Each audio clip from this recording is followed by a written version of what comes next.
غافلا عما يعمل الظالمون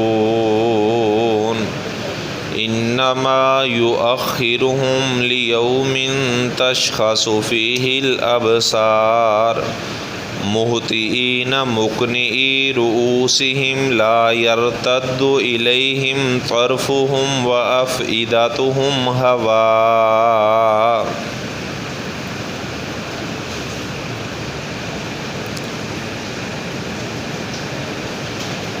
اللہ رب العزت نے اس بات کا ارشاد فرمایا کہ جو ظالم لوگ ہیں وہ یہ نہ سمجھ لیں کہ شاید اللہ تعالیٰ غافل ہے، اللہ تعالیٰ کو ان کے ظلم کا علم نہیں ہے۔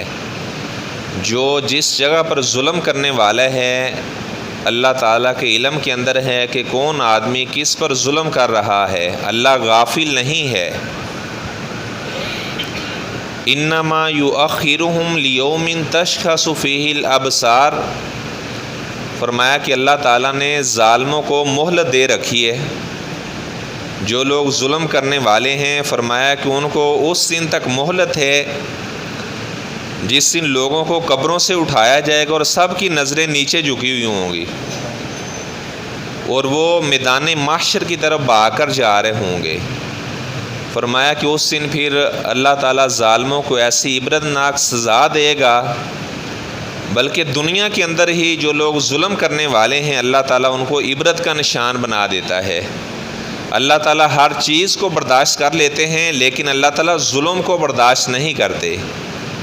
اللہ تعالیٰ ظلم کا اتنی جلدی بدلہ لیتے ہیں، فرمایا کہ کسی اور گناہ پہ اللہ تعالیٰ اتنی جلدی پکڑ نہیں کرتے۔ اگر کوئی آدمی اپنے ماں باپ کا نافرمان ہے یا کوئی آدمی قطع رحمی کرنے والا ہے یا کوئی ظلم کرنے والا ہے تو دنیا کے اندر ہی اللہ ان کو عبرت کا نشان بنا دیتے ہیں۔ اور اللہ رب العزت ایسے لوگوں کے بارے میں ارشاد فرماتے ہیں کہ جو لوگ ظالم ہوتے ہیں واللہ لا یہدی القوم الظالمین، ظالموں کو اللہ تعالیٰ ہدایت نہیں دیتا۔ آپ پورا قرآن مجید اس کے سامنے پڑھ لیں، جس نے ظلم کرنا ہے وہ ظلم کرتا ہی رہے گا، ٹس سے مس نہیں ہوگا، ذرہ برابر بھی نہیں بدلے گا۔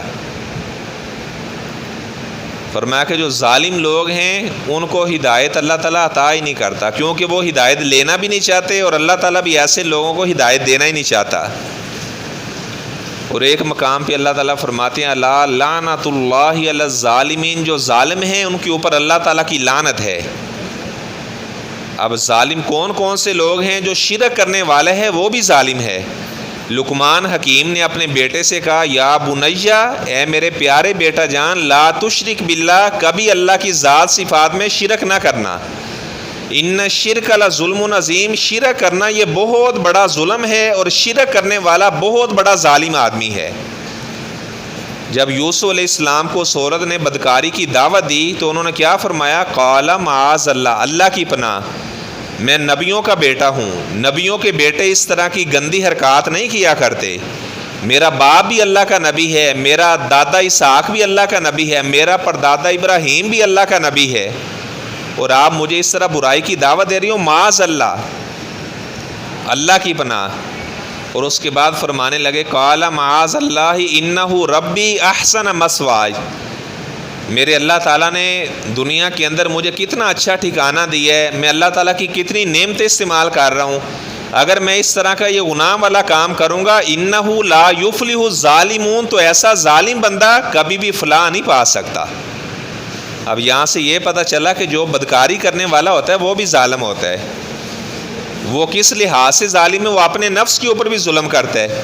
اگر کموارہ ہے تب بھی اپنے نفس کے اوپر ظلم کر رہا ہے، اگر وہ شادی شدہ ہے تب بھی اپنے اوپر ظلم کر رہا ہے، اور جس کے ساتھ وہ بدکاری کر رہا ہے اس کے اوپر بھی ظلم کر رہا ہے۔ اگر اس نتیجے کے اندر عورت پریگننٹ ہو جاتی ہے تو جو پیدا ہونے والا بچہ ہے اس کے اوپر بھی یہ ظلم کر رہا ہے، اس کا نسب ہی نہیں رہے گا۔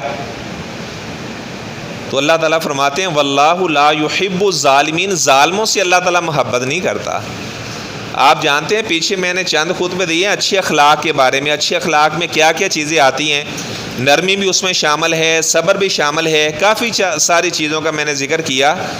تو جو بد اخلاقی ہے، بد اخلاقی میں جو سب سے پہلا پوائنٹ ہے وہ ظلم ہے۔ تو اللہ تعالیٰ فرماتے ہیں واللہ لا یحب الظالمین، اللہ تعالیٰ ظالموں سے محبت نہیں کرتا، اور جو ظالم ہیں فرمایا اللہ تعالیٰ کی لعنت ہے ظالموں کے اوپر۔ اور ایک مقام پہ اللہ تعالیٰ فرماتے ہیں جو لوگ ظالم ہیں ما للظالمین من حمیم ولا شفیع یطاع، فرمایا کہ ظالموں کی قیامت والے دن کوئی سفارش بھی نہیں کرے گا، اللہ کا نہ کوئی نبی ان کی سفارش کرے گا، نہ کوئی اللہ کا نیک بندہ سفارش کرے گا، اور نہ ہی مجاہد آدمی اس کی سفارش کرے گا، کسی کی سفارش کو اللہ تعالیٰ ظالم کے حق میں قبول ہی نہیں کریں گے۔ اور آپ صلی اللہ علیہ وسلم کا فرمان ہے، حدیث قدسی ہے، ابو ذر رضی اللہ تعالیٰ عنہ بیان کرتے ہیں آپ صلی اللہ علیہ وسلم نے فرمایا، اللہ تعالیٰ فرماتے ہیں، یہ حدیث قدسی ہے، یا عبادی انی حرمت الظلم علی نفسی ولا عبادی فلا تظالموا، اللہ تعالیٰ فرماتے ہیں کہ میرے بندو میں نے اپنے اوپر بھی ظلم کو حرام کر دیا ہے، اور اپنے بندوں کے اوپر بھی میں نے ظلم کو حرام کر دیا ہے، اور میں تمہارا خالق مالک تمہیں اس بات کا حکم دیتا ہوں فلا تظالموا کہ آپ نے کبھی بھی کسی پر ظلم نہیں کرنا۔ اللہ تعالیٰ نے ہمیں ظلم کرنے سے منع کی ہے۔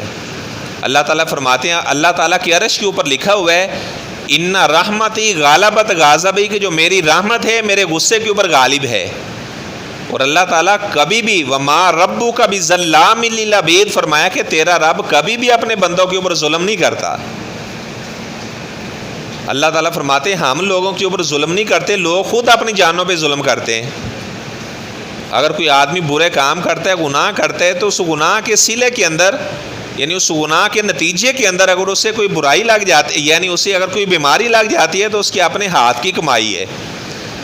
اللہ تعالیٰ فرماتے ہیں کہ زمین میں، خشکی میں، تری میں فساد پھیل چکا ہے لوگوں کے اپنے ہاتھوں کے اعمال کی وجہ سے، لوگوں کے اپنے کرتوتوں کی وجہ سے۔ فرمایا کہ اس طرح اللہ تعالیٰ کسی کے اوپر ظلم نہیں کرتا، لوگ خود اپنی جانوں پہ ظلم کرتے ہیں۔ اور آپ صلی اللہ علیہ وسلم نے فرمایا، آپ اندازہ لگائیں کہ کسی پر ظلم کرنا کتنا بڑا جرم ہے۔ ابو ہریرہ رضی اللہ تعالیٰ عنہ بیان کرتے ہیں آپ صلی اللہ علیہ وسلم نے فرمایا من اشار الی اخیہ بحدیدۃ فإن الملائکۃ تلعنہ، اگر کوئی آدمی کسی مسلمان بھائی کی طرف اسلحے کا اشارہ کرتا ہے، ایک نا حق ظلم کرتے ہو، کسی کو قتل کر دینا، کسی کو مارنا، ایک ہے کہ صرف اس نے کسی ایسے اعلی قتل کے ساتھ مسلمان بھائی کی طرف اشارہ کیا ہے، تو آپ صلی اللہ علیہ وسلم نے فرمایا کہ اللہ کے جتنے فرشتے ہیں وہ سارے کے سارے اس آدمی کے اوپر لعنت بھیجنا شروع ہو جاتے ہیں۔ کسی کو نا حق قتل کر دینا، آپ اندازہ لگائیں وہ کتنا بڑا جرم ہوگا، کیونکہ وہ قتل کرنا بھی ایک ظلم ہوتا ہے۔ فرمایا کہ اگر کوئی آدمی اپنے مسلمان بھائی کی طرف اسلحے کے ساتھ اشارہ کرتے ہیں، اللہ کے سارے فرشتے اس کے اوپر لعنت بھیجنا شروع ہو جاتے ہیں۔ اور اللہ تعالیٰ کے کتنے فرشتے ہیں، آپ صلی اللہ علیہ وسلم نے فرمایا کہ جہاں پر بیت اللہ، اس کے بالکل اوپر بیت المعمور بھی ہے۔ اللہ تعالیٰ نے بیت المعمور کی قسم بھی کھائی ہے، بیت المعمور آباد اللہ کا جو گھر ہے۔ آپ نے فرمایا کہ روزانہ 70,000 فرشتہ اس بیت المعمور کا طواف کرتے ہیں، جو فرشتہ ایک دفعہ طواف کر لیتا ہے قیامت تک اس کی باری نہیں آتی، اتنے زیادہ اللہ تعالیٰ کے فرشتے ہیں۔ اور بھی ایک حدیث سن لیں، آپ صلی اللہ علیہ وسلم نے فرمایا کہ جب خامد اپنی بیوی کو اپنے بستر کی طرف بلاتا ہے فَأَبَتْ، وہ آگے سے انکار کر دے، ہاں اگر وہ بیمار ہے، کوئی شرعی عذر ہے، تب کوئی حرج نہیں ہے، لیکن اگر وہ جان بوجھ کے انکار کر دیتی ہے فَبَاتَ غَضْبَانَ، اس کا خامد اسی طرح ناراضگی کی حالت میں رات بسر کرتے ہیں۔ آپ نے فرمایا ساری رات اللہ تعالیٰ کے فرشتے ایسی عورت کے اوپر لعنت بھیجتے رہتے ہیں۔ اور آپ صلی اللہ علیہ وسلم نے فرمایا جس نے اپنے مسلمان بھائی کی طرف اسلحے کے ساتھ اشارہ کیا، اللہ کے سارے فرشتے لعنت بھیجتے ہیں۔ آپ نے فرمایا وَإِنْ كَانَ أَخَاهُ لِأَبِيهِ وَأُمِّهِ، اگرچہ اس کا سگا بھائی کیوں نہ ہو، سگا بھائی اپنے سگے بھائی کی طرف اشارہ کر رہا ہے، چاہے مذاق کے ساتھ ہی کر رہا ہے، منع کیا گیا مذاق کے ساتھ بھی اسلحے کا اشارہ نہیں کرنا۔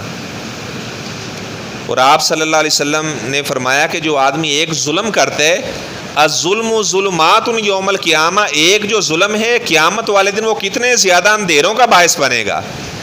ظالموں کو قیامت والے دن کوئی نور بھی نصیب نہیں ہوگا، جو ایمان والے ہیں ان کے لیے اللہ تعالیٰ نور پیدا کر دے گا، اور وہ نور کے ذریعے سے، روشنی کے ذریعے سے اللہ کی جنت میں چلے جائیں گے۔ اور جو ظالم آدمی ہوگا، فرمایا کہ ایسا ظالم آدمی اندھیروں کے اندر ہی دھکے کھا رہا ہوگا، اس آدمی کے لیے کوئی بھی اللہ تعالیٰ نور پیدا نہیں کرے گا۔ اور آپ صلی اللہ علیہ وسلم نے معاذ بن جبل رضی اللہ تعالیٰ عنہ کو یمن بھیجا۔ آپ نے فرمایا بیٹا معاذ، آپ یمن میں قاضی بن کے چلے جاؤ۔ معاذ کہنے لگے اللہ کے رسول صلی اللہ علیہ وسلم آپ کا مشورہ ہے؟ فرمایا معاذ میرا مشورہ نہیں ہے، اللہ آسمانوں سے آپ کا نام لے رہا ہے کہ معاذ بن جبل کو یمن کا قاضی بنا کے آپ روانہ کر دیں۔ جب معاذ جانے لگے تو آپ صلی اللہ علیہ وسلم نے فرمایا بیٹا معاذ، اتق دعوت المظلوم، مظلوم کی بدعا سے بچنا۔ اگر کوئی کافر آدمی بھی ہے تو وہ بھی اگر مظلوم ہے تو اس کی بدعا سے بھی بچنا۔ تو اگر کوئی اللہ کا نیک بندہ کسی کے حق میں اس طرح بدعا کر دے، اللہ کا نیک بندہ ہے، وہ مظلوم ہے، ہمیں تو یہ حکم دیا جا رہا ہے کہ اگر کافر ہے، مظلوم ہے، تو اس کی بدعا سے بھی آپ نے بچنا ہے۔ فرمایا بیٹا معاذ، اتق دعوت المظلوم، مظلوم کی بدعا سے بچنا۔ فَإِنَّهُ لَيْسَ بَيْنَ اللَّهِ وَبَيْنَ حجاب، مظلوم کی بدعا کے درمیان اور اللہ کے درمیان کوئی پردہ نہیں ہوتا۔ ادھر سے مظلوم بدعا کرتا ہے، فوراً ہی اللہ تعالیٰ مظلوم کی بدعا کو قبول کر لیتے ہیں۔ ہمیں اس بات سے ڈرایا گیا ہے۔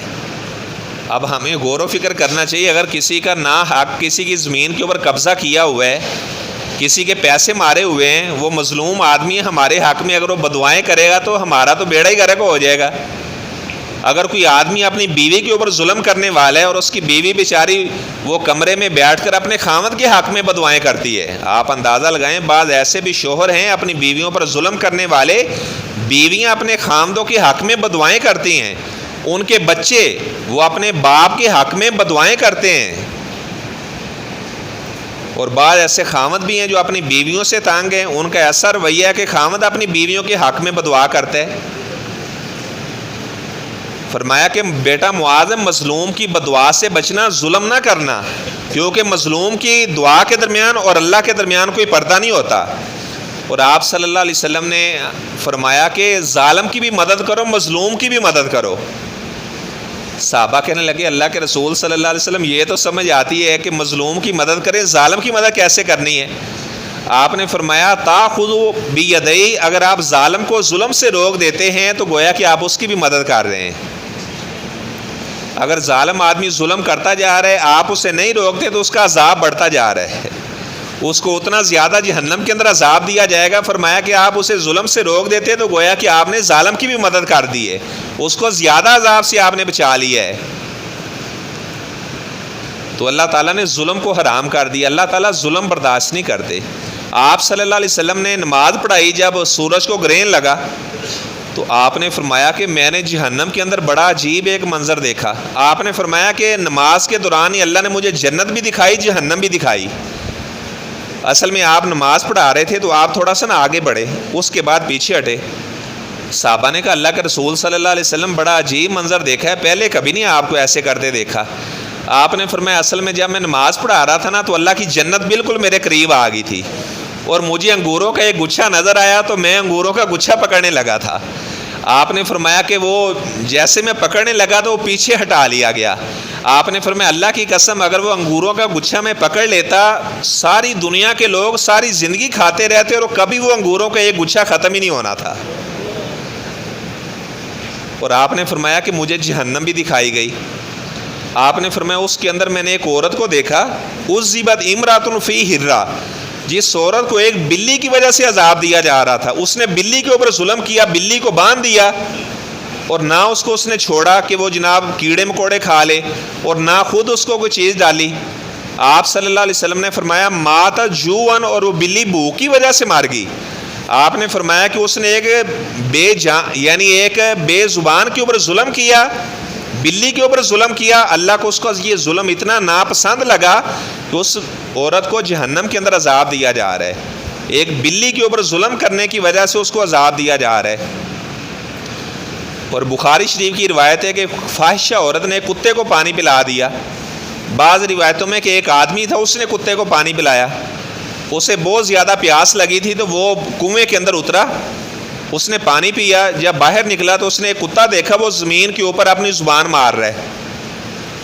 اس نے کہا کہ جس طرح مجھے پیاس لگی تھی یہ بھی جاندار اسے بھی پیاس لگی ہے. اب وہ کنویں میں دوبارہ اترا.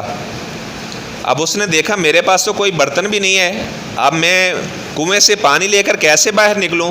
اس نے موزے پہنے ہوئے تھے, اس نے اپنے پاؤں سے موزہ اتارا اور موزے میں اس نے پانی ڈالا اور اس موزے کو اپنے منہ سے پکڑ لیا.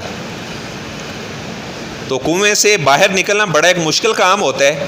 اب اس نے اپنے منہ میں وہ موزہ پکڑا ہوا ہے جس میں پانی ہے. کس کے لیے اتنی سٹرگل کر رہا ہے؟ ایک کتے کو پانی پلانے کے لیے. اگر کوئی آدمی وہ انسانوں کو پانی پلانا شروع ہو جائے تو اس کی اللہ تعالیٰ نے کتنا مقام مرتبہ بنایا ہوگا, اسے اللہ تعالیٰ کتنا اجر عطا فرمائے گا جو اس طرح انسانوں کے لیے پانی کا انتظام کرتا ہے. اچھا اس نے وہ پانی نکالا. اچھا یہاں سے یہ مسئلہ بھی ایک ذہن میں رکھیں کہ آپ نے اگر وضو کر کے جرابیں پہن لی ہیں یا آپ نے موزے پہن لیے ہیں تو ایک دن اور ایک رات آپ اس پہ مسح کر سکتے ہیں, دوبارہ پاؤں کو پھر دھونے کی ضرورت نہیں ہے. اگر آپ مسافر ہیں تو 3 دن اور 3 راتیں آپ ان کے اوپر مسح کر سکتے ہیں. نیند وغیرہ کی وجہ سے یا پیشاب وغیرہ کرنے کی وجہ سے آپ کا وہ مسح خراب نہیں ہوگا. اللہ کے شرط یہ ہے کہ آپ نے وضو کر کے انہیں پہنا ہوا ہے اور اس کے بعد آپ اس کے اوپر مسح کر رہے ہیں. جرابوں کے اوپر بھی مسح کیا جا سکتا ہے, کوئی اس میں ایسی قباحت نہیں ہے. بعض لوگ کہتے ہیں جرابیں موٹی ہوں, ایسے 10-12 شرطیں لگا دی ہیں, ایسی کوئی شرط بھی حدیث میں موجود نہیں ہے. اور امام ترمذی رحمہ اللہ نے, امام ابو داود رحمہ اللہ نے اتنے زیادہ صحابہ کا عمل درج کیا ہے کہ صحابہ جرابوں کے اوپر مسح کیا کرتے تھے. اور بعض ایسے لوگ ہیں پاؤں نہیں دھوتے, وہ پاؤں کے اوپر مسح کرتے ہیں. جو اہل تشیع ہیں, شیعہ حضرات ہیں, وہ پاؤں کے اوپر مسح کرتے ہیں, پاؤں نہیں دھوتے, جبکہ پاؤں کو دھونے کا حکم ہے. آپ صلی اللہ علیہ وسلم نے صحابہ کو دیکھا وضو کر رہے تھے اور ان کی ایڑیاں خشک رہ گئی. آپ نے فرمایا کہ ایڑیوں کو اچھی طرح سے دھو لو, وگرنہ جو حصہ خشک رہ جائے گا جہنم کی آگ سے اس کو تپایا جائے گا, اسے عذاب دیا جائے گا. تو یہاں سے یہ پتہ چلا کہ اپنے پاؤں کو دھونا ہے, نہ کہ اس کے اوپر مسح کرنا ہے. ہاں جرابیں پہنی ہوئی ہیں, موزہ پہنا ہوا ہے تو اس کے اوپر آپ مسح کر سکتے ہیں. تو مثال کے طور پر ابھی ایک آدمی نے وضو کیا, ابھی 1 بجنے کے قریب ہے, اس نے وضو کیا اور اس نے جرابیں پہن لی ہیں. اچھا اب وہ اس کا وضو جا کر ٹوٹتا ہے, اس نے پیشاب کیا جا کر 4 بجے. اب اگلے دن وہ 4 بجے تک جرابوں کے اوپر مسح کر سکتا ہے. یعنی جب اس نے پہنی ہے اس کا 1 بجے کا اعتبار نہیں کیا جائے گا, جب اس کا وضو ٹوٹے گا اس کا اعتبار کیا جائے گا. یا اس کا جناب وضو ٹوٹتا ہے 5 بجے, تو کل 5 بجے تک وہ اپنی جرابوں کے اوپر مسح کر سکتا ہے. اچھا میں بتا رہا تھا وہ جو آدمی کنویں میں اترا, اس نے موزہ اپنے منہ میں لگایا اور جناب وہ باہر نکلا, اس نے کتے کو پانی پلایا. اب اللہ تعالیٰ کو اس کی نیکی کرنا اتنی پسند آئی کہ اللہ تعالیٰ نے اپنی رحمت کے ساتھ اسے معاف کر دیا. صحابہ نے کہا اللہ کے رسول صلی اللہ علیہ وسلم اس طرح جانوروں کے ساتھ نیکی کریں تو اس میں بھی اجر اللہ نے رکھا ہے. فرمایا کہ جس چیز کے اندر بھی اللہ تعالیٰ نے جگر رکھا ہے, یعنی جو بھی جانور چیز ہے اس کے ساتھ جو بھی نیکی کرتا ہے اللہ نے اس کا بھی اجر رکھا ہے.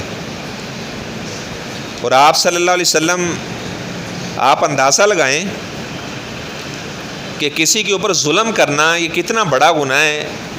آپ صلی اللہ علیہ وسلم نے فرمایا کہ اگر لوگ بیٹھے ہوئے ہیں, بخاری شریف کی یہ روایت ہے, اور ان کے سامنے میزبان نے کھجوریں لا کے رکھی ہیں, لوگ بیٹھے ہوئے ہیں 10-12 کسی کے مہمان آئے ہیں, تو میزبان نے ان کے سامنے لا کے کھجوریں رکھی ہیں. آپ صلی اللہ علیہ وسلم نے فرمایا کہ کوئی آدمی وہاں سے 2 کھجوریں اکٹھی اٹھا کر اپنے منہ میں نہ ڈالے. فرمایا کہ اگر اس نے 2 کھجوریں اٹھا کر کھانی ہیں تو اپنے ساتھیوں سے اجازت لے کہ میں 2 کھجوریں اٹھا کر اپنے منہ میں ڈال سکتا ہوں. آپ صلی اللہ علیہ وسلم نے فرمایا کہ اگر یہ ان کی اجازت کے بغیر 2 کھجوریں اٹھا کر اپنے منہ میں ڈال لیتا ہے, باقی لوگ ایک اٹھا رہے ہیں اور یہ 2 کھجوریں اٹھا کر اپنے منہ میں ڈال رہا ہے, تو فرمایا کہ یہ بھی ظلم کر رہا ہے, یہ بھی اپنے ساتھیوں کے اوپر ظلم کر رہا ہے. فرمایا قیامت والے دن اس سے بھی حساب لیا جائے گا کہ آپ کے باقی ساتھی تو ایک کھجور اٹھا کر کھا رہے تھے اور آپ نے ان کا حق بھی کھا لیا تھا. اب یہاں سے اندازہ لگائیں کہ کسی کا ویسے حق مار لینا وہ کتنا بڑا گناہ ہوگا. اگر کوئی ایک کھجور کا دانہ زائد کھا لیتا ہے تو آپ نے فرمایا قیامت والے دن اس سے سوال کیا جائے گا, آپ نے اپنے باقی ساتھیوں کے اوپر ظلم کیوں کیا ہے. آپ نے فرمایا کہ اگر اس طرح کسی نے کھانی ہے تو اپنے باقی ساتھیوں سے اجازت لے, اس کے بعد اس طرح 2 کھجوریں اٹھا کر کھائے. اور آپ صلی اللہ علیہ وسلم نے فرمایا زمین کے حوالے سے, آپ نے فرمایا کیونکہ یہ زمین وغیرہ کا اس طرح کا معاملہ ہوتا ہے, بھائی بھائیوں سے جھگڑا کر رہے ہوتے ہیں تھوڑی تھوڑی جگہ کی خاطر, اور آپ نے فرمایا کہ اللہ تعالیٰ کی لعنت ہے ایسے آدمی کے اوپر جو زمین کا مینار بدل دیتا ہے۔ اس کا کیا مطلب ہے؟ جس کو ہم پنجابی میں کہتے ہیں نا وٹ جو لگائے ہوتے ہیں، اب کوئی بندہ رات کو اٹھے وہ جناب اسے چینج کر لے، زمین کا نشان بدل لے کہ یہ میری اتنی زمین بنتی ہے، اس کو زیادہ آگے کر دے۔ آپ صلی اللہ علیہ وسلم نے فرمایا اللہ تعالیٰ کی لعنت ہے ایسے آدمی کے اوپر جو اس طرح زمین کی علامت بدلنے والا ہے۔ اور آپ نے فرمایا من آخذ شبرا من الارض، جس نے کسی کی ایک بلشت زمین کے اوپر قبضہ کیا، یہ بلشت اسے کہا جاتا ہے پنجابی میں جس کو ہم گٹھ کہتے ہیں، جس نے کسی کی ایک بلشت زمین کے اوپر قبضہ کیا، آپ نے فرمایا یطوقہ یوم القیامت 7 ارضین، قیامت والے دن ایسے آدمی کو 7 زمینوں کا توق اس کے گلے میں ڈالا جائے گا۔ مروان ایک بادشاہ گزرا ہے تو اس کے پاس ایک عورت آئی، عروہ اس کا نام تھا۔ عروہ کہنے لگی کہ جو سعید بن زید ایک صحابی ہے نا، اس نے میری زمین کے اوپر قبضہ کیا ہوا ہے۔ جو مروان تھا بادشاہ، اس نے سعید بن زید کو بلا لیا۔ یہ سعید بن زید حضرت عمر کے بہنوئی ہیں، جو آپ صلی اللہ علیہ وسلم نے 10 لوگوں کا نام لے کر فرمایا کہ یہ جنتی ہیں۔ سعد بن ابی وقاص فی الجنہ، سعید بن زید فی الجنہ، فرمایا کہ سعد بن ابی وقاص بھی جنتی ہے اور سعید بن زید بھی جنتی ہے۔ ان کو عاشرہ مبشرہ کہا جاتا ہے، ان 10 صحابہ کو، ابو بکر، عمر، عثمان، علی، طلحہ، زبیر، سعد، سعید، عبد الرحمن بن عوف اور ابو عبیدہ بن جراح رضی اللہ تعالیٰ عنہم اجمعین۔ ان میں سعید بن زید کا نام بھی ہے۔ اچھا، مروان نے بلایا اپنے دربار کے اندر کہ یہ بزرگ عورت کہہ رہی کہ آپ نے اس کی زمین پہ قبضہ کیا ہوا ہے، تو وہ کہنے لگے کیف ان تاکس من ارضیہا، میں اس کی زمین کے اوپر کیسے قبضہ کر سکتا ہوں؟ کیا میں آپ صلی اللہ علیہ وسلم کا یہ فرمان نہیں جانتا؟ آپ صلی اللہ علیہ وسلم کی یہ حدیث مجھے زبانی یاد ہے۔ آپ نے فرمایا کہ جو کسی کی زمین کے اوپر نا حق قبضہ کرے گا، قیامت والے دن اسے 7 زمینوں کا توق پہنایا جائے گا۔ تو میں نے اس کی زمین پر قبضہ کیوں کرنا تھا؟ لیکن وہ کہنے لگے چلو اب اس نے دعویٰ کر دیا، میں اسے جھگڑنا نہیں چاہتا۔ کہنے لگا مروان کو، کہنے لگے وہ سعید بن زید کی آپ زمین اسے دے دیں، میں نہیں لینا چاہتا اب۔ اور کہنے لگے یا اللہ، اللہم ان کانت کاذبۃ، یا اللہ تو جانتا ہے یہ عورت جھوٹی ہے، یا اللہ فعام باسرا، یا اللہ اس کو اندھا کر دینا۔ اب یہ مظلوم تھے، انہوں نے بدعا کر دی، کہنے لگے یا اللہ اس کو اندھا کر دینا۔ یا اللہ جس زمین کے اندر اس نے یہ دعویٰ کیا ہے کہ یہ میری زمین ہے، حالانکہ یہ زمین اس کی نہیں ہے، زمین میری ہے، یا اللہ اسی زمین کے اندر اس کی قبر بنا دینا، اور یا اللہ اس کی بنائی بھی چلی جائے، اسے اندھا کر دینا، اس کی بنائی کو ختم کر دینا۔ اللہ کا کرنا ایسا ہوا، جیسے ہی وہ عورت اپنے گھر گئی تو اس کی بنائی اللہ نے ختم کر دی۔ اب وہ دیوار کے سارے چلا کرتی تھی اور ساتھ کہتی رہتی کہ مجھے تو سعید بن زید کی بدعا کھا گئی۔ اور ابھی تیسرا دن نہیں آیا تھا کہ اسی زمین کے اندر ایک کنواں بنا ہوا تھا، اس کنویں کے اندر وہ مائی گر گئی اور مر گئی، فجعلت قبرہ، وہ کنواں ہی اس کی قبر بن گیا۔ تو یہاں سے یہ پتہ چلا کہ ظلم کرنا اور کسی کے اوپر الزام لگا دینا یہ بھی بہت بڑا ظلم ہے۔ بعض لوگ ان کی اپنی بیویوں سے جب بنتی نہیں ہے، طلاق دینے کا معاملہ آتا ہے تو ساتھ الزام بھی لگا دیتے ہیں۔ کسی کے اوپر الزام لگا دینا یہ بھی ظلم کرنا ہے۔ اب اس عورت نے ان کے خلاف الزام لگایا کہ انہوں نے ایسے میری زمین پر قبضہ کیا ہے، تو جو انہوں نے 2 بدعائیں کی تو فوراً اللہ نے ان کی بدعا کو قبول کر لیا۔ اور اس طرح آپ صلی اللہ علیہ وسلم نے فرمایا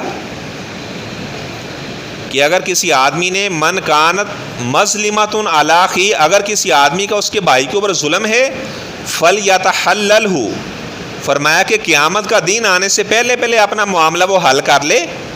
فلیس ثم دینار ولا درہم، فرمایا قیامت والے دن نہ تو دینار کام آئیں گے، نہ درہم کام آئیں گے، نہ سونا کام آئے گا، نہ چاندی کام آئے گی۔ فرمایا کہ جو مظلوم آدمی ہوگا، یہ جو ظالم ہوگا، اس کی ساری نیکیاں جو بھی اس نے نیک کام کیے، فرمایا کہ ظالم کی ساری نیکیاں مظلوم کو دے دی جائیں گی۔ فَإِن لَّمْ يَكُن لَّهُ حَسَنَاتٌ، اگر ظالم آدمی کی نیکیاں نہ ہوئی تو آپ صلی اللہ علیہ وسلم نے فرمایا جو مظلوم ہوگا اس کے گناہ پکڑ کر اس کے کھاتے ڈال دیے جائیں گے، اور ظالم آدمی کو جہنم میں داخل کر دیا جائے گا اور مظلوم کو اللہ تعالیٰ اپنی جنت میں داخل کر دے گا۔ ایک واقعہ میں نے پڑھا، ایک بادشاہ تھا، تو ایک بزرگ عورت تھی، تو اس نے ایک جھونپڑی سی لگائی ہوئی تھی، تو بادشاہ کے سپاہی جب وہاں سے گزرے تو اس مظلوم وہ جو عورت تھی اس کے پاس ایک گائے تھی، تو بادشاہ کے سپاہیوں نے ظلم کے ساتھ اس گائے کو چھین لیا اور گائے کو ذبح کر لیا۔ وہ عورت کہنے لگی کہ میرے پاس تو یہی سہارا تھا، میں اس کا دودھ بیچا کرتی تھی اور اسی سے میں اپنے بچوں کا پیٹ پال رہی تھی، آپ نے اتنا بڑا ظلم کیا، میرا سہارا ہی چھین لیا ہے۔ اب اس عورت کو پتہ چلا کہ بادشاہ نے وہاں ایک نہر ہے، نہر کے اوپر سے ایک پل بنا ہوا ہے، وہاں سے اس نے گزرنا ہے۔ اب اس عورت کے ذہن میں ایک تدبیر آئی ہے، پل کے اوپر جا کر کھڑی ہو گئی۔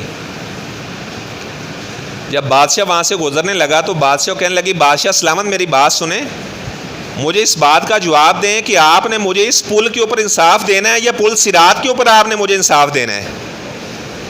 آپ کا میں اس جگہ پر گریبان پکڑوں یا پل صراط کے اوپر آپ کا گریبان پکڑوں؟ اس نے کہا کیا ہوا ہے؟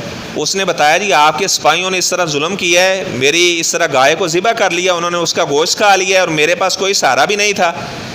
اب بادشاہ نے جب اس عورت کا یہ اتنا روب والا جملہ سنا کہ آپ نے اس پل پہ انصاف دینا ہے یا پل صراط پہ انصاف دینا ہے، تو بادشاہ کانپنے لگا۔ بادشاہ کہنے لگا کہ آپ نے کیوں اس کے اوپر ظلم کیا؟ سپاہیوں کو سزا بھی دی اور کہنے لگا کہ اس بزرگ جو عورت ہے یہ میری والدہ کی حیثیت رکھتی ہے، اور اس نے کہا کہ اس کو غالباً 100 کے قریب بادشاہ نے اس کو پھر وہ گائے لے کر دی۔ تو یعنی جن کا ضمیر اندر سے زندہ ہوتا ہے تو باتیں اثر کرتی ہیں، اگر دل ہی مردہ ہو چکا ہے تو پھر باتیں بھی اثر نہیں کرتی۔ وہ کسی کا اس نے حق مارا ہوا ہے، کوئی پرواہ نہیں ہے، کسی کی غیبت کر رہا ہے، ظلم کر رہا ہے، جو غیبت کرنے والا ہوتا ہے یہ بھی ظلم کرنے والا ہوتا ہے۔ دوسروں کی عزت خراب کرنا گویا کہ یہ بھی اپنے مسلمان بھائی کے اوپر ظلم کرنا ہے۔ آپ صلی اللہ علیہ وسلم سے پوچھا گیا ای الاسلامی افضل، کہ سب سے زیادہ افضل اسلام کون سا ہے؟ آپ صلی اللہ علیہ وسلم نے فرمایا سب سے افضل اسلام یہ ہے من سالم المسلمون من لسانی و یادی، جس کی زبان کے ظلم سے بھی دوسرے لوگ محفوظ ہیں اور جس کے ہاتھ کے ظلم سے بھی دوسرے لوگ محفوظ ہیں۔ نہ تو وہ اپنی زبان سے کسی مسلمان کے اوپر ظلم کرتا ہے، نہ اپنے ہاتھ کے ساتھ کسی مسلمان کے اوپر ظلم کرتا ہے۔ بعض لوگ کیا کرتے ہیں، وہ کہتے ہیں مجھے غصہ بڑا آتا ہے، میں بڑا غصے والا بندہ ہوں۔ اچھا غصہ بھی بڑا سمجھدار ہے، اگر اپنے سے سامنے طاقتور بندہ ہو تو اس پر غصہ بھی نہیں آتا، اگر اپنے سے سامنے کمزور بندہ کھڑا ہوا ہے تو اس کے اوپر غصہ آتا ہے۔ بیوی کے اوپر غصہ آئے گا کیونکہ پتہ ہے کہ یہ میرے ادھر رہنے والی ہے، میں اس کے اوپر ظلم کر سکتا ہوں، اور جہاں سے پتہ ہے آگے سے 2-4 مجھے تھپڑ لگیں گے وہاں پر آدمی کو غصہ ہی نہیں آتا۔ بلا وجہ غصہ کرنا، آپ صلی اللہ علیہ وسلم نے فرمایا من کاظم غیظہ، جو آدمی اپنا غصہ پی جاتا ہے، حالانکہ وہ طاقت رکھتا ہے کہ اپنے غصے کو جاری کرے، لیکن اس کے باوجود وہ کہتا ہے نہیں یار کوئی بات نہیں، اپنا غصہ پی لیا اس نے۔ آپ صلی اللہ علیہ وسلم نے فرمایا قیامت والے دن ساری مخلوق کے سامنے اس کو جنت کا حلہ پہنایا جائے گا۔ جو آدمی اس طرح غصے کو پی جاتے ہیں، من کاظم غیظہ، فرمایا کہ جو اس طرح غصے کو پیے گا تو اللہ تعالیٰ اس کو بہت زیادہ قیامت والے دن اس کی رسپیکٹ کرے گا، اللہ تعالیٰ بہت زیادہ اس کو مقام عطا فرمائے گا۔ تو اگر کبھی غصہ آ بھی جائے تو اسے اللہ کی رضا کے لیے ختم کر دینا۔ وَإِذَا مَا غَاضِبُ، اللہ تعالیٰ فرماتے ہیں کہ جو میرے بندے ہیں جب وہ غصے میں آتے ہیں یغفرون تو معاف کر دیتے ہیں، وَالْقَاظِمِينَ الْغَيْظَ وَالْعَافِينَ عَنِ النَّاسِ، فرمایا کہ جو میرے بندے ہیں وہ غصے کو پی جاتے ہیں، اپنا غصہ کسی کے اوپر جاری نہیں کرتے۔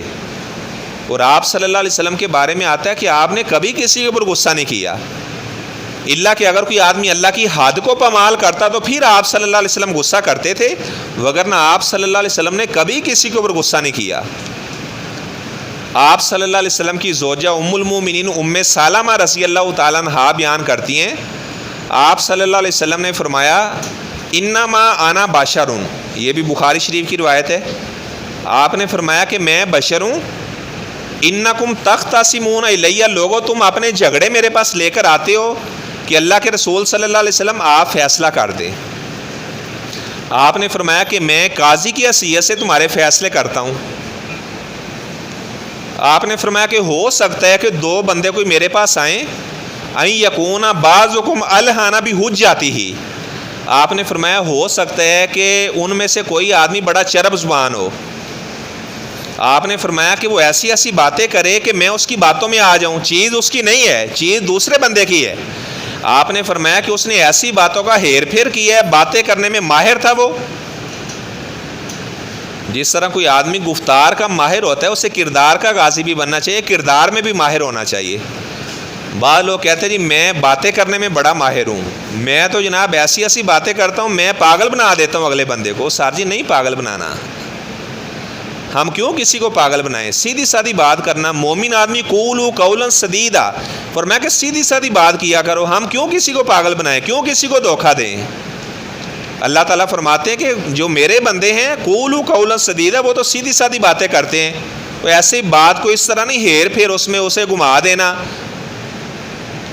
تو آپ صلی اللہ علیہ وسلم نے فرمایا کہ میں دو بندوں کی بات سنوں، جس آدمی نے دعویٰ کیا ہے حالانکہ وہ چیز اس کی نہیں ہے، اچھا میں نے اس کی باتوں میں آ کر وہ چیز کا فیصلہ اس کے حق میں کر دیا ہے، حالانکہ چیز دوسرے بندے کی ہے، لیکن اس بیچارے کو زیادہ بولنا نہیں آیا، تو میں نے سمجھا شاید یہ بندہ اس کی چیز ہے اور میں نے اس کے حق میں فیصلہ کر دیا ہے۔ اب یہ بخاری شریف کی روایت ہے، یہاں سے ہمیں اپنے عقیدہ بھی صحیح کرنا چاہیے۔ آپ نے فرمایا چیز کسی اور آدمی کی ہے، لیکن میں دوسرے بندے کی باتوں میں آ کر چیز کا فیصلہ اس کے حق میں کر دوں۔ آپ نے فرمایا کہ اگر وہ چیز لے کر جائے گا تو یہ نہ سمجھے کہ شاید اللہ کے نبی نے یہ چیز مجھے دے دی ہے تو میں حق لے کر جا رہا ہوں، فرمایا یہ نہ سمجھ لے، انما اقطع لہ قطعۃ من النار، وہ غلط فیصلہ کروا کر اپنے گھر میں آگ کا انگارہ لے کر جا رہا ہے۔ آپ نے فرمایا کہ میرا فیصلہ کر دینے سے بھی وہ چیز اس کے حق میں حلال نہیں ہو گئی۔ اگر اس نے ایسے ظلم کیا اپنے بھائی کے اوپر، اپنی باتوں کی وجہ سے اس نے مجھ سے اپنے حق میں فیصلہ کروا لیا ہے، تو فرمایا کہ وہ چیز اس کے لیے حلال نہیں بن گئی، بلکہ وہ اپنے گھر میں جہنم کی آگ کو لے کے جا رہا ہے۔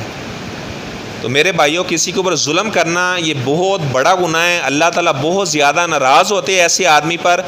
آپ صلی اللہ علیہ وسلم نے فرمایا کہ ظالم کو اللہ تعالیٰ مہلت دیتے ہیں، ایک دفعہ اللہ مہلت دیتے ہیں، دو دفعہ مہلت دیتے ہیں، تین دفعہ مہلت دیتے ہیں۔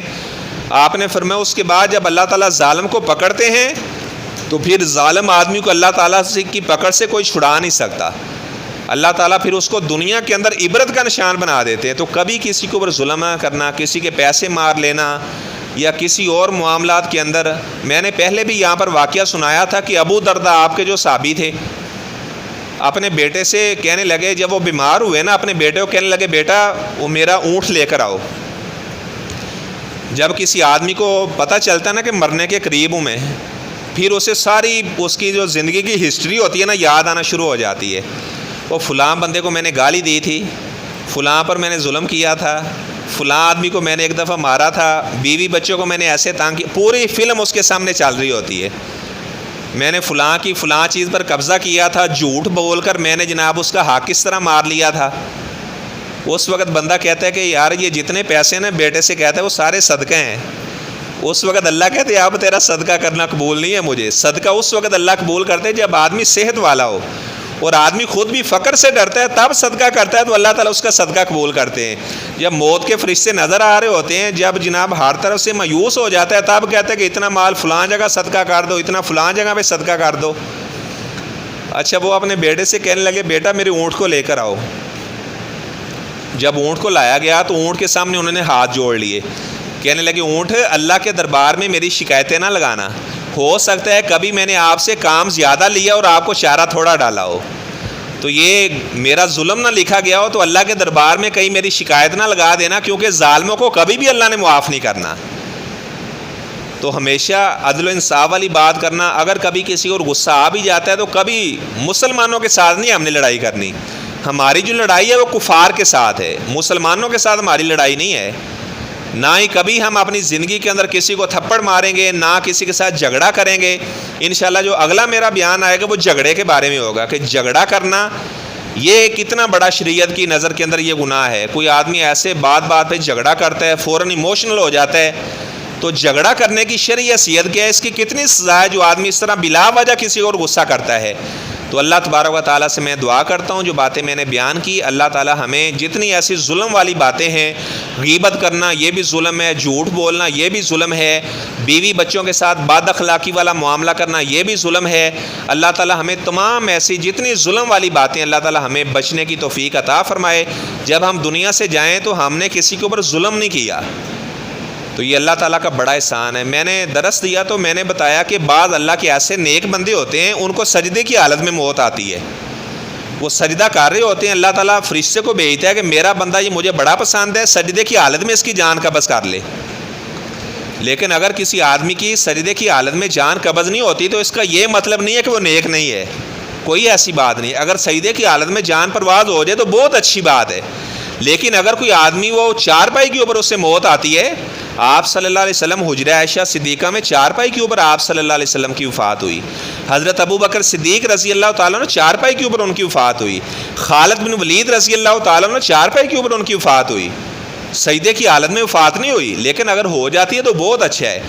لیکن بات یہ ہے کہ چاہے ہسپتال میں کسی آدمی کی جان نکلے، چارپائی کے اوپر گھر میں اس کی جان نکلے، اگر وہ دنیا سے جا رہا ہے، اس کی بیوی اس سے خوش ہے، اس کے بچے اس سے خوش ہیں، اس کی ہمسائے اس سے خوش ہیں، اور جناب اس نے کسی کے اوپر ظلم نہیں کیا ہوا، اس کی جان قبض ہو رہی ہے، تو سمجھ لے کہ خاتمہ ایمان کے اوپر ہو رہا ہے۔ وہ دنیا سے جا رہا ہے، چارپائی کے اوپر گھر کے اندر اس کی جان نکل رہی ہے، کسی کے اوپر ظلم نہیں کیا اس نے، تو سمجھ لے کہ خاتمہ ایمان کے اوپر ہو رہا ہے۔ تو اللہ تبارک و تعالیٰ سے میں دعا کرتا ہوں، اللہ تعالیٰ ہمیں جتنے ظلم والے کام ہیں، اللہ تعالیٰ ہمیں ظلم کے کاموں سے بچائے، اور اللہ تعالیٰ ہمیں ہر معاملے کے اندر عدل و انصاف کرنے کی توفیق عطا فرمائے۔